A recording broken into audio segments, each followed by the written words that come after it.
Numbers 32. The Reubenites and Gadites had a very large number of livestock.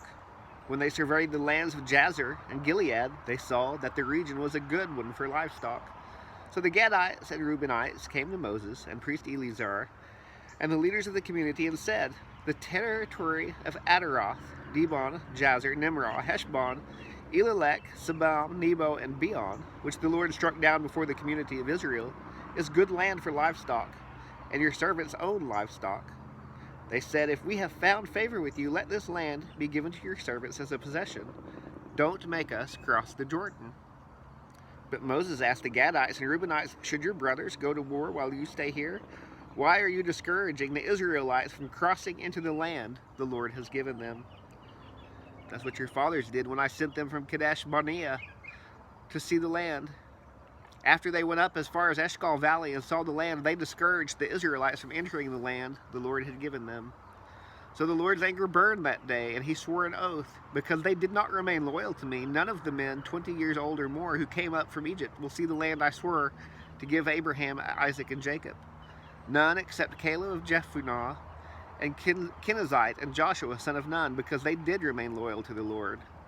The Lord's anger burned against Israel, and he made them wander in the wilderness 40 years, until the whole generation that had done what was evil in the Lord's sight was gone. And here you, a brood of sinners, stand in your father's place, adding even more to the Lord's burning anger against Israel. If you turn back from following him, he will once again leave this people in the wilderness, and you will destroy all of them." Then they approached him and said, "We want to build sheep pens here for our livestock and cities for our dependents, but we will arm ourselves and be ready to go ahead of the Israelites until we have brought them into their place. Meanwhile, our dependents will remain in the fortified cities because of the inhabitants of the land. We will not return to our homes until each of the Israelites has taken possession of his inheritance. Yet we will not have an inheritance with them across the Jordan and beyond, because our inheritance will be across the Jordan to the east." Moses replied to them, "If you do this, if you arm yourselves for battle before the Lord, and every one of your armed men crosses the Jordan before the Lord until he has driven his enemies from his presence, and the land is subdued before the Lord, afterward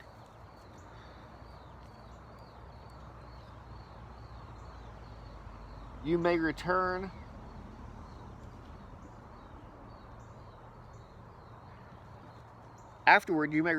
and be free from obligation to the Lord and to Israel, and this land will belong to you as a possession before the Lord.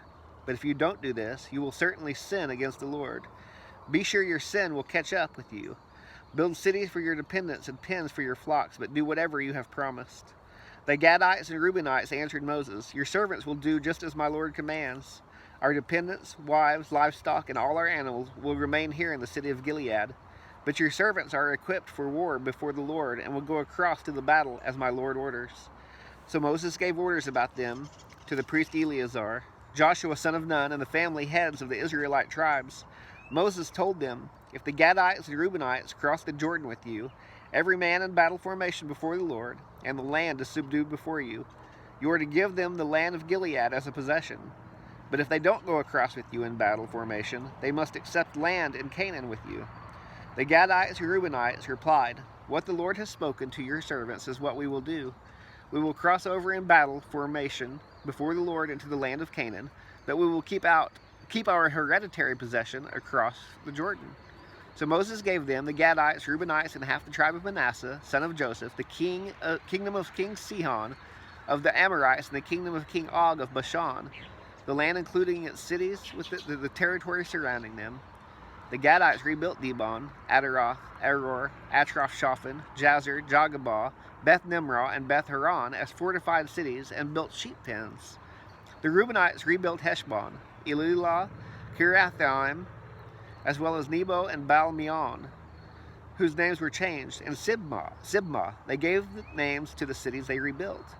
The descendants of Machir, son of Manasseh, went to Gilead, captured it, and drove out the Amorites who were there. So Moses gave Gilead to the clan of Machir, son of Manasseh, and they settled in it. Jair, a descendant of Manasseh, went and captured their villages, which he renamed Jair's villages. Nobath went and captured Kenoth with its surrounding villages and called it Nobah, after his own name.